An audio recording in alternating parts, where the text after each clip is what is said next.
welcome to Capacity TV. My name is Nadine Hawkins and I'm the editor of Capacity Media.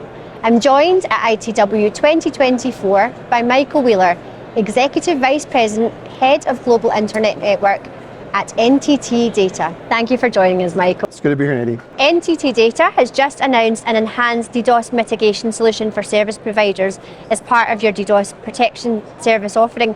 Can you describe the service and what it encompasses? Certainly. Yeah, we just did the announcement today, so we're very excited about it.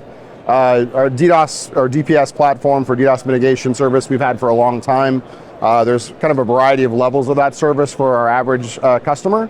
But we wanted to be able to provide kind of another revenue opportunity or even a value-added proposition opportunity for customers so they could extend that down to their end users, their end customers. And so it took a while to put that together because you're talking about different levels of interaction with a customer and an end user. But it leverages off of what we already have had in place for many years.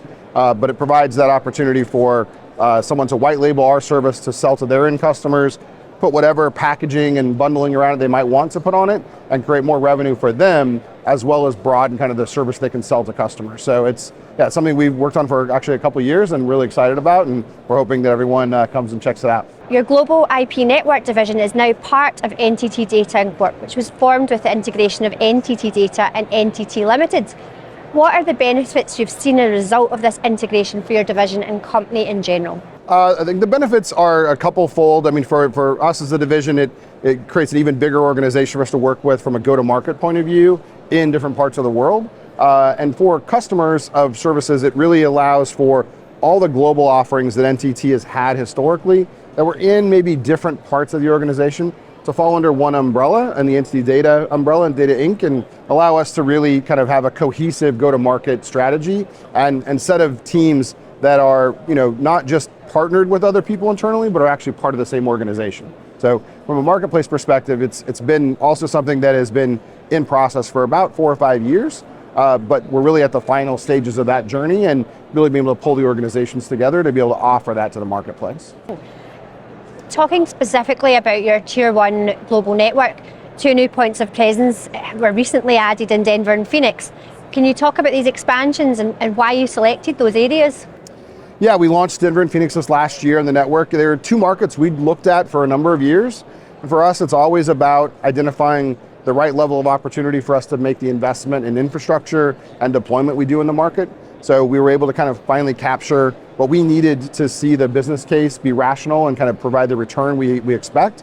So far, we're very happy with the results. There's still, quite a lot of room still for us to grow in those markets, and we see that would be happening over the next couple of years. But they're really what I would call kind of secondary internet markets in the United States, and that they're not a San Jose or an Ashburn or a New York kind of scale, but they're important markets because they're in the middle of the country, which are kind of far away from the coast essentially. So they help kind of create connectivity between the markets that we weren't already in previously. So we're excited about what those have to offer, and we continue to always look for new markets to grow into, not just in the US, but anywhere globally where we don't have a presence already, and it's something that's kind of a normal part of our regular business assessment. Okay.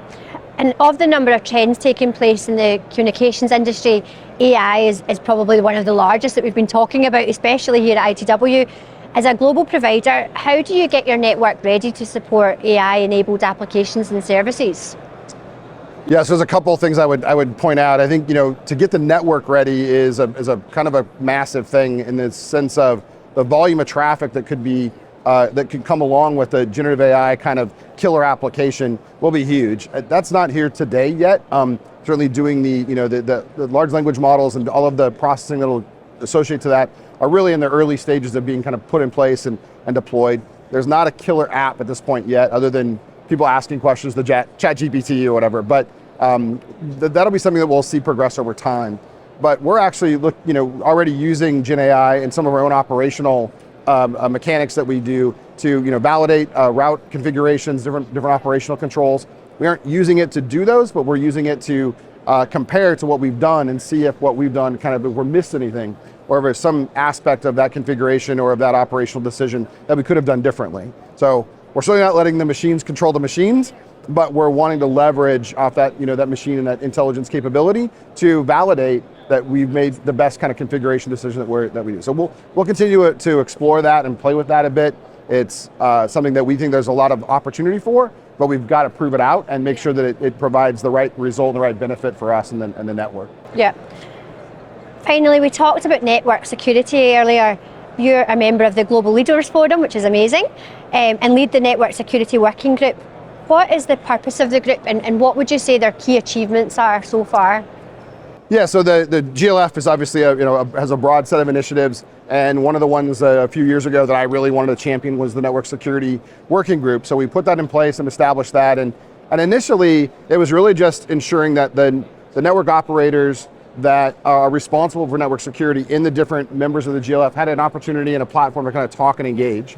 And so that was the first kind of step that we achieved, and I think that's been very beneficial. Those relationships are very valuable when we talk about network security and troubleshooting network security issues. And so that part of that progression was early on.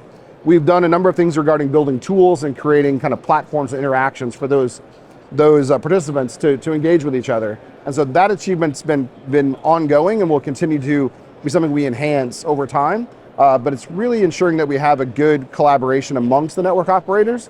The internet is kind of only as powerful as all the participants that are willing to be a part of that. And so we want to encourage that as much as we can. So we'll continue to see progressions happen there, but it starts with knowing who the other network security operators are inside those networks and ensuring that they have a platform to engage with each other. Yeah, it's really valuable work.